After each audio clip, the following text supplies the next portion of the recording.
So imagine this. You are cruising down the highway, music playing, sun setting, but you are not gripping the wheel.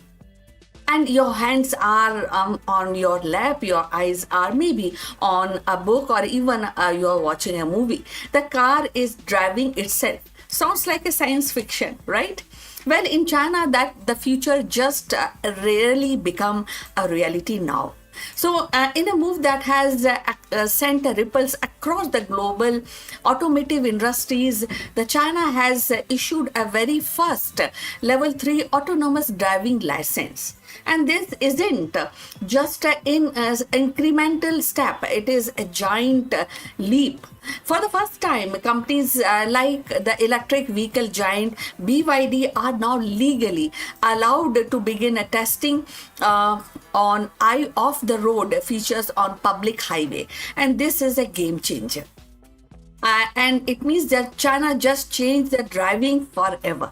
So what exactly does level 3 mean, and why is this such a monumental movement for the world's largest car market and beyond? So let's dive deep. To understand the significance of L3, we first need to quickly differentiate it from what we are largely seen up until now, and level 2 autonomy. So let's discuss level 2 autonomy. Like Tesla Autopilot or GM's Super Cruise are fantastic. They offer hands-off driving. The car can steer, accelerate, and brake on its own, usually on highways. But what if, this is the crucial point now, the things have changed. Level 2 still requires the driver to fully engage, ready to take over at any second, and eye has to be on the roads. So the car might do the driving, but you are still the primary operator. Now, when we talk about level 3, on the other hand, it is whole new beast. It defined a conditional automation actually, and this means that under specific conditions, usually on defined a highway at certain speed, the car can handle all aspects of driving, including monitoring the environment. The driver doesn't need to have their hands on the wheel or even their eyes on the roads. So the system takes primary responsibility. However, there's a catch. The system will require the driver to take over when it encounters the situations, and it can those situations which it cannot handle. So the driver must be ready to intervene within a reasonable time frame. So that the eye of capability is a paradigm shift. This move is the liability, even the temporary, from the human to machine. So who are the trailblazer receiving these groundbreaking L3 licensings? So while the full list of company isn't always publicly detailed instantly, the BYD is leading this charge, and no surprise there. So the world's largest electric vehicle manufacturer, their push into advanced autonomous tech has been aggressive. And we are talking about these premium brands like Yangwang and Denza. These are expected to be the first to integrate these eye of highway capabilities. So imagine the cruising in the Yangwang U8, not having worry about the traffic.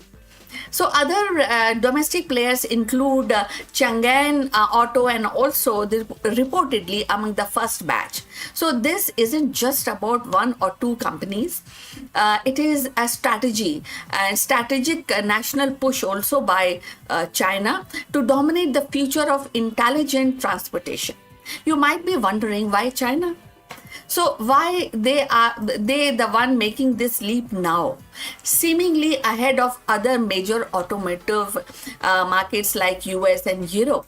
And there are few key reasons. So let's discuss about these few key reasons. Firstly, a proactive regulatory environment. The Chinese government has shown a clear ambition to lead in AI and advanced technologies. And they're also setting clear framework and pushing the policy to accelerate the development and deployment of autonomous driving. So this provides a more predictable and often faster path for companies compared to the fragmented regulatory landscape in US, or even more cautious approach often seen in Europe. So secondly, the sheer scale of domestic market and the urgency to solve the complex urban traffic problem. So China has an incredible incentive to develop solutions that improves safety, efficiency on its incredibly busy roads. So, and finally, the sheer speed of innovation and the investment within China. Chinese technology auto sector is definitely unparalleled, and the companies are pouring billions into R&D, and the competition is definitely fierce, very advanced, very cutthroat. So the implication of this L3 rollout are profound. So now let's discuss more about these L3 and the safety reasons, safety ideas which is being incorporated. So for safety, the idea of eye of driving can seem scary. Autonomous systems are designed to eliminate the human error, which is the cause of over 90% of traffic accidents. Now, L3 system becomes more sophisticated, data rich, and we could see a significant reduction in collisions and fatalities on highways.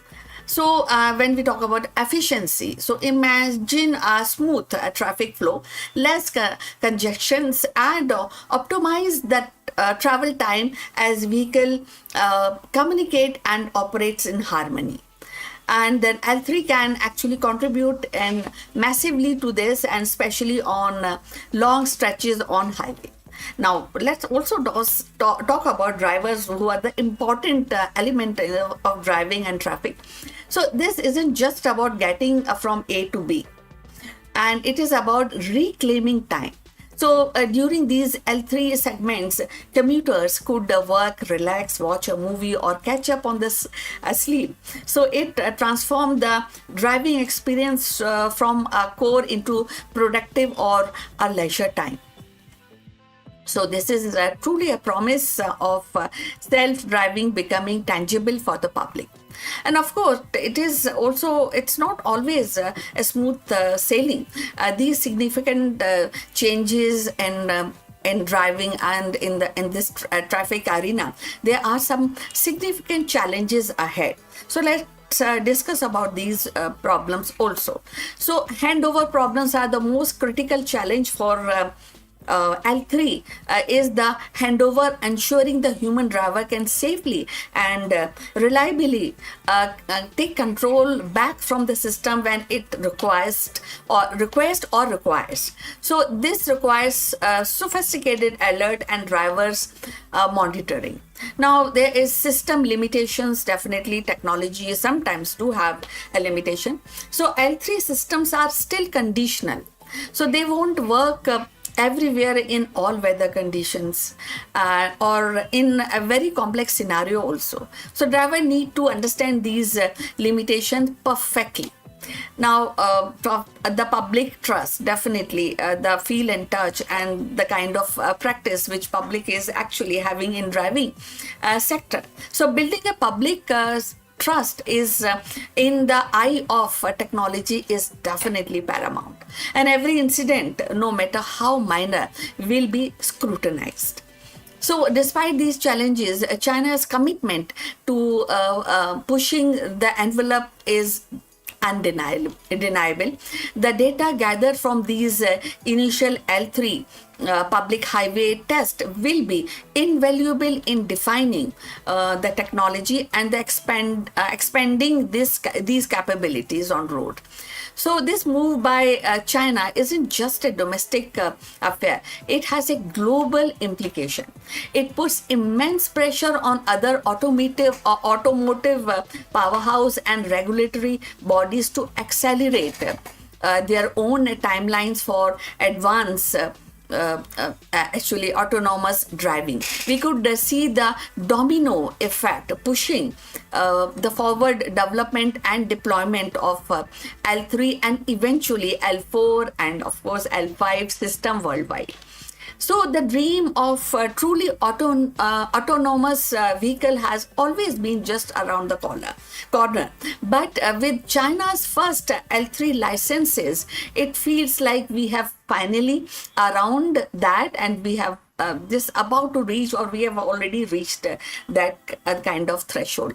So the era of eye off driving is no longer a distant vision. It is here and it is being tested, and it is set to change the driving forever. So what do you think about this major step? Would you trust a car to drive you down highway while you are not paying any kind of attention on road or on wheel, on steering?